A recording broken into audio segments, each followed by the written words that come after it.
The the journey that I was on in Scotland, I'm going to just share a couple things with you this morning. The hiking that I did, one of the trips that I took, I hiked the Great Glen Way, which would be normally from Fort William to Inverness. However, if you're like me, you don't always do things the way that you're supposed to do them. Anybody else like that?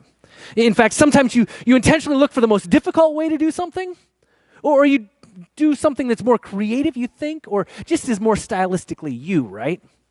Well, I decided to start my hike from Glenfinnan. You may not know where that's at. It's further west than Fort William, but you will know. How many of you watched the Harry Potter movies? You've seen some of them at least? Okay. You've seen that train that they travel, and it's got this beautiful bridge. It's kind of got this nice long arc. That's the Glenfinnan Bridge. And I got off the train there at Glenfinnan after we drove over it. We stopped on it. It was beautiful, beautiful scenery. And I got off at that stop, and I thought, I'm going to grab something here to eat. By the way, there's nothing there to grab other than the monument and the bridge. There's really nothing else in that town. And I got there after the area was closed, and so there was absolutely nothing. So I started hiking. And hiked up. I got to stay in a bothy that night, and there was a couple other people there. Then I hiked up further, and you saw maybe some of you saw on Facebook the photo of my tent that was sitting kind of on the edge of a mountain, and there was clouds underneath of it, and it was just beautiful scenery. And then the next day I kept hiking, and I hiked over this mountain peak that I was looking at my topographical map. You guys know how to read topographical maps. It shows you, the elevation and the change and how quickly things are changing. And I'm reading this thinking, well, I'm not going to go. I'm going to avoid the trail. I'm not going to go back down the mountain and back around this other 15-mile extra journey or whatever. I'm going to just kind of hop over this mountain. And so I decided I was going to skirt the edge of this one. And I looked at the map and said, oh, yeah, that's not too bad. I can do that. And I started hiking and I realized, well, first of all, Scotland, it's wet. And the ground is mushy or slippery, and the grass that's there, it's even slippery and slidey. And on the sides of the mountain, you got this loose gravel, and so you got to be a little careful. Climbing up the mountain, I was stepping in, I was pretty much climbing the water trail down the mountain. So I'm coming down this edge, and coming around, and I thought, this is okay until I got to the point that pretty soon it's steeper than I realized. And I began to realize that I'm walking on just this little bit that's barely given me enough to grip on. And the edge of the mountain is like right here, and my feet are right here. And there is the other 200 feet down that direction, and I've got a 25-pound pack on, and I'm kind of skirting like this just to get down the side of the mountain. And times that I'd have to adjust or go up and down, and I'm thinking to myself, this is not very smart. And as I'm going, there's this guy on the other mountain kind of climbing up that way, and he kind of waves at me and shouts. I can't really hear what he says, but I kind of wave back, and I get down and wrapped around another 10 miles out on the other side, actually, once I get down to soft ground. And I'm hiking, and being off the trail, it's different in Scotland than it is here. I mean, off the trail in Scotland means you're in like boggy type of moorland, soft grass. And so you're stepping on this grass, you think that it's going to be grass. No, it's mushy, and there's tufts that are built up. So you step and you think it's flat, but you're always twisting your ankle one way or the other. And there was times that I was stepping, and there's something happening under the grass. This water that is trickling and flowing, it's creating these channels basically under the grass, that this water is flowing, and there's just enough moisture that the grass just literally grows back up over. And so you've got this nice flat, it looks like grass, but you step down, and there's times your foot will sink into your knee as you go down into this channel. So my ankles were twisted, and my body was aching and sore, and I'd just about had it. And I get to the end of this day, and I'm ready to hitchhike. And this guy that I saw go up the mountain the other way, he's coming back out, and he decides he'll give me a ride. And he says, by the way, I've hiked all of these, they call them Monroes, these mountains, 3,000 feet, that's their mountains. He says, I've hiked all of these, and I've never seen anyone come down that side of the mountain. I said, you never will again. But he gave me a ride. And I finished my hike, that particular hike, the Great Glen Way, and all the way up to Inverness. And I got to Inverness, and I stayed in a hostel. And I stayed in several hostels that were very nice, and several people in a room, but just very comfy, cozy, felt like a home. The hostel that I stayed in Inverness was different. It had 16 people in a room. And it was right in the city center, and it was noisy and loud, and the noise from the city was coming up into the room like you were in the back room of a bar somewhere until like 4 a.m. in the morning. On top of that, there was family that came in the 2 nights that I was there, like every night at like 1:30 in the morning, like 8 members of this family, and they'd flip on the lights, and they'd start shuffling things around and making noise. I'm like, oh my goodness.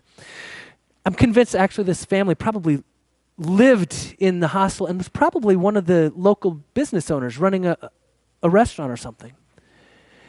But I was just more exhausted after staying at the hostel. And then after that, I was headed out for 3 more days hiking into the Falls of Glomac, which beautiful, the second highest falls in the UK, and just absolutely gorgeous, exhausting hike in. And I camped there for 3 days, and it rained the whole time. And when it didn't rain, I stepped out and I thought, this is going to be a great hiking day. And then I encountered midges. Anybody know what midges are? A couple of you are smiling. Okay, just think of mosquitoes, but like super fighter jet kind of mosquitoes. And they're more like the no-see-ums that we have here. You can't really see these bugs, but all of us, you can feel them. Except the problem is midges, when they show up, even though they're the size of no-see-ums, you see them. Because I stepped out, and all of a sudden, there was my whole arm on both sides, my whole chest. I looked down, and everything is covered. It's like a blanket of midges. And I'm going, no way. I did learn I could get by because I'd put gloves on, I had long sleeves, and I had a head net, which was the smart choice. But these things were exhausting. Between them and getting in the tent and the rain and hiking in my ankles. And I knew I was headed back to Inverness for 1 night before I went on to a festival I was going to. And I was like, I need a bed. It has been a month since I've slept in my own bed, and I've been on hostels with these springs poking up and in a tent and exhausted, and I just want a bed. So I pulled out my phone and this app that I shared with some of you that I was going to do, and this thing called couch surfing. And I said, I wonder if I can find anybody who will let me sleep in a bed. So I messaged a complete stranger and said, I'm in town tonight. Could you possibly host me? And I get this message back saying, sure. By the way, how many of you would be willing to pick up a total stranger who messaged you during the day, looking a little shaggy like this, and give them a bed in your house? Not only that, but he picks me up, he gives me a bed, he helps me do my laundry, he lets me take a shower and get cleaned up because I was probably pretty stinky at this point. And after that, then he takes me out to the bar because he's actually the entertainment that night. He's playing his guitar and jamming and having a great time, and I get to meet people. We go back and we relax at his place. He drops me off at the bus station the next day. I go to this festival, and guess what? He shows up. He's one of the entertainers that's playing for 20,000 people at this festival. And I meet him, and I hang out again and listen to him play, and we go to hear other people play, and I hang out with his brother. You might have seen that one of the photos on Facebook. I should have pulled that one up today, where I'm dressed in this kind of really funky 60s kind of garb, along with he and his brother, or a friend of his, and it was a fabulous time. Later, as I was hiking, I was hiking the Sky Trail this time, and it was a long several days of hiking, and several days without water, actually, because I didn't trust the drinking water. Everywhere else, I was able to pull the water right off of the mountain and drink it. But on the island of Skye, there were so many sheep that I looked down at the water and looked at the fecal next to it and decided I wasn't quite sure I trusted that. And I didn't have my purification tablets because I didn't think I needed them. And I was exhausted, and this time camping, I decided instead of camping like right on the ridge like I'd been doing before, because it's like a 500-foot drop, I decided I'd be back a little ways because the wind had been so bad that as I'm hiking, as I'm taking steps, the wind literally would pick me up and like throw me like 5 feet. I'm like, I just don't trust being that close to the edge with the wind blowing the way it is. So I camped back about 200 yards and just over the edge where the wind wasn't as bad. But I get to the end of this, and again, if you've ever hiked and you've been in that kind of wind and that kind of terrain in your ankles, I was just exhausted again. I said, I'd like another bed. So I messaged another complete stranger, by the way, ended up being a police officer. And he hosted me in his home, but he hosted me for 4 days.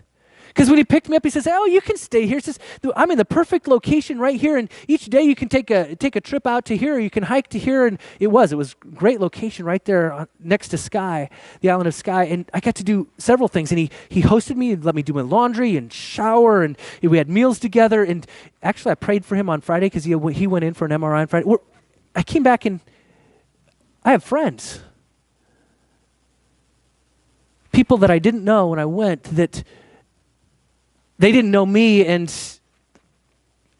now we're friends. I was hosted in the homes of complete strangers. Was fed a meal. Was offered a clean shower and clean bed. I was humbled and I was blessed, and it was scriptural. When I look at what I find in Leviticus, I find that this is a commandment. In fact, Leviticus is this book you don't hear preached from very much because it's like heavy and it's weighty, and it's talking about all these things that you've got to do in the temple and the sacrifice and how to do the offerings and the covenants and all of these things about cleanliness and uncleanness and the holiness codes, community codes, societal laws, the feasts, the blessings and the curses. Basically, it's talking about if you want to be a community, if you want to be a worshiping community, a community of faith, a people of God, these are the things that you have to do to fit in. This are the things that you have to do to be holy and righteous. And in the middle of this, in this middle of all of this, it gives this command in Leviticus 19. When a stranger sojourns in your land, do him no wrong. You shall treat the stranger who sojourns with you as the native among you. Shall love him as yourself, for you were strangers in the land of Egypt. I'm the Lord your God. It says basically two things. It says, first of all, do no harm. Do no wrong to the stranger, the person who doesn't look like you or talk like you, the person who wasn't born in this community. By the way, how many of you grew up in small town Iowa? A couple. I knew a couple of you did. Now, if those communities are like other communities that I've known, if you weren't born there, you don't belong there, right? And in fact, you could have moved there 10 years ago, but people know that you still are not a local, correct? In fact, you could have moved there 20 years ago, but you're still not a local. There's something about this concept of how long you have to be in a space to be considered an insider. But Scripture tells us that we're supposed to treat the stranger or the sojourner, the traveler, the outsider as if they are one of us. It says, do them no harm, but then it also says, love them like you love yourself. In fact, I read that and I thought, that might sound like Jesus. I mean, doesn't that sound like Jesus? When he's asked what the greatest command is, he says, love the Lord your God with all your heart, soul, strength, and mind, and love your neighbor as yourself. I mean, Jesus understood it. Jesus got it. It's about loving the other as ourself. See, if we choose to call ourselves Christian, if we choose to abide within the biblical codes of holiness and love and community, we have to treat others the same as we treat ourselves, with love and respect. Whether you knew them from kindergarten or whether you just met them yesterday.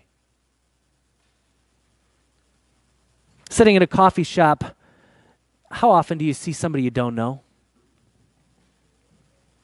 All the time. In our own communities, we don't have to go far. We don't have to travel a long distance to meet a stranger. In fact, the truth is, every day you're going to encounter a stranger. In Des Moines alone, there's over 60 languages spoken in the Des Moines school districts. There's a lot of people who weren't born here, but they're our neighbor. They're the sojourner in life, traveling together with us on this road. I become convinced that a community, in fact, is made up of strangers. Strangers who took time to get to know each other, to bless each other, to share a meal together, to work side by side, hand in hand, to join together in a cause. That's what a community is, isn't it? I came into a significant thought while I was gone. That just a few years ago, I didn't know any of you. Just a few years ago, many of you didn't know each other. We were all strangers. And yet, we've come together with purpose and cause. We've come together and gotten to know each other. We've come together and done great works side by side and gone on mission trips and cared for communities and raised funds and brought in coats for kids. We've done amazing things. I come back from this trip and I find out you cited my house for me, for my family. And I think, what a sacrifice of love, generosity, kindness. To me, that is what it means to be Christian community together. We're a community who has joined together for a cause and a purpose, and we've blessed each other in the process. We've blessed our community in the process. You know, I read this passage in Hebrews chapter 13 that says, "Do not neglect to show hospitality to strangers, for thereby some have entertained angels unaware." You realize we often entertain angels in our presence. Or we entertain brothers and sisters in Christ. We didn't even know it. Last night in Talkback, we had people share about encounters that they've had and what the sermon meant to them. And they talked about people that they encountered on the way or people that they helped on with different things. And they were convinced that those encounters were divine encounters. And they would have never happened if they hadn't stepped out of their comfort zone and helped somebody who was a complete stranger to them at the time. And being the one who reached out, it impacted them. You know, I also thought about it. I realized, I don't know about you, but for me anyway, I tend to think of myself as the insider and those other people as the outsider, as the person who, you know, might not fit. But for the past 3.5 months, I was the outsider. I was the one who woke and was the stranger. Every meal that I sat down, I was the one that was out of place. Every conversation that I had, I was the one from outside the country. I was the one who didn't belong. And I was the one who could have been rejected with every turn. I spent 3 months in the shoes of people who every day experience homelessness, loneliness, brokenness, being put aside, being rejected, being mistreated because they weren't born in a place or because they don't speak the same way, somebody who doesn't fit. And I began to realize, what does it look like to be the stranger? And how important is it for us, like Scripture tells us, to treat the stranger or the sojourner or the alien like we treat ourselves or like we would want to be treated? You're very familiar, I'm sure, with Jesus' parable in Matthew 25 when he separates the sheep and the goats. And this passage kind of brings it to a summary when he says, "The king will say to those on his right, 'Come, you who are blessed by my Father, inherit the kingdom prepared for you from the foundation of the world. For I was hungry and you gave me food. I was thirsty, you gave me drink. I was a stranger and you welcomed me. I was naked and you clothed me. I was sick and you visited me. I was in prison and you came to me.' As much as you've done unto the least of these, you've done it unto me," Jesus says. Now, the good news is this. I came home not with a list of strangers that I had met, but I came home with a list of new lifelong friends. And I came home with a new perspective, even looking at each of you and realizing we were strangers at one point, but we're friends. We're brothers and sisters committed with the purpose of sharing the good news of Christ together, of making an impact on our community and our world through our families and through the church. I became convinced that as we treat each other with love and equality, acceptance and kindness, we have the opportunity of transforming a stranger into someone that will walk beside us through life. I can't tell you how much a simple word of kindness or a simple handshake or sharing a meal with someone can lift their spirits. A phone call can encourage somebody. I want to challenge you to think about how you're treating the stranger, how you're reaching out, how you're inviting people into this kind of a community, because I believe there are people in our community today who need a place of hope, who need a place of community and fellowship, who need friends around them to support them. They're going through difficult times, and they need a place to know that they are cared for and loved. We've got some things coming up that I'll be sharing with you in the next couple weeks, some new small groups that'll be starting, and I hope you guys will be seriously thinking about those. Because the more we build relationships and support each other, the more we have the opportunity to stand beside each other in all of the challenges of life. I'm going to close the message today with a video clip that I found that I think is just an example of how every action that we have can impact someone else. And we don't know how far removed things can make a difference. And we don't always see the impact of our actions and behaviors. But we make a difference with every little thing we do.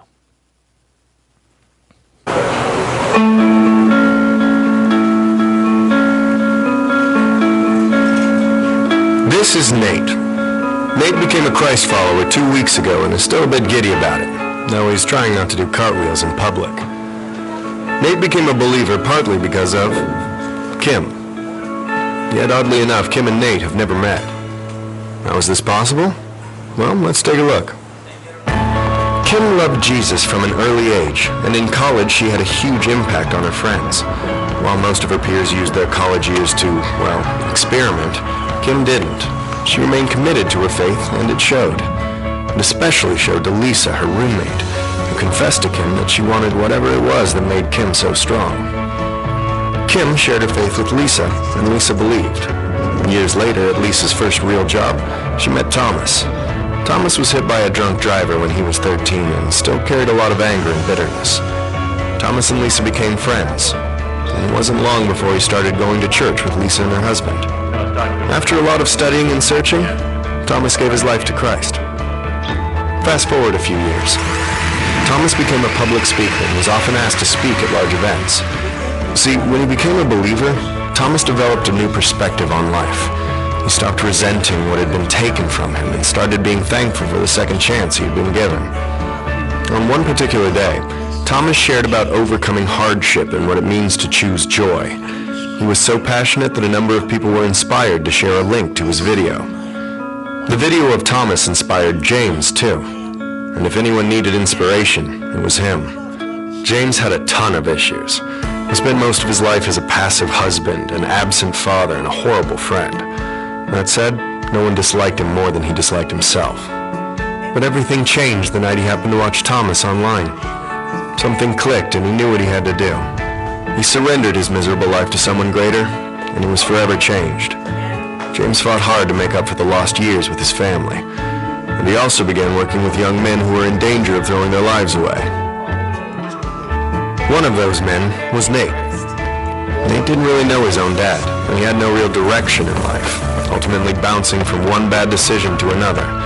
Because of that, he often found himself in trouble with the law. No one had ever showed him what it looked like to be a real man. That is, until he met James. James became the first father figure Nate ever had. He learned about honesty, self-control, humility, and integrity, and where those traits come from. 2 months later, Nate publicly declared his belief in Christ. And of course, James was there. Now you can see the connection. Nate, was impacted by James, who was influenced by Thomas. Thomas saw an uncommon joy in Lisa, who learned of Jesus from Kim. Kim's relationship with God eventually led to Nate's. Funny how these two people have never met and never will.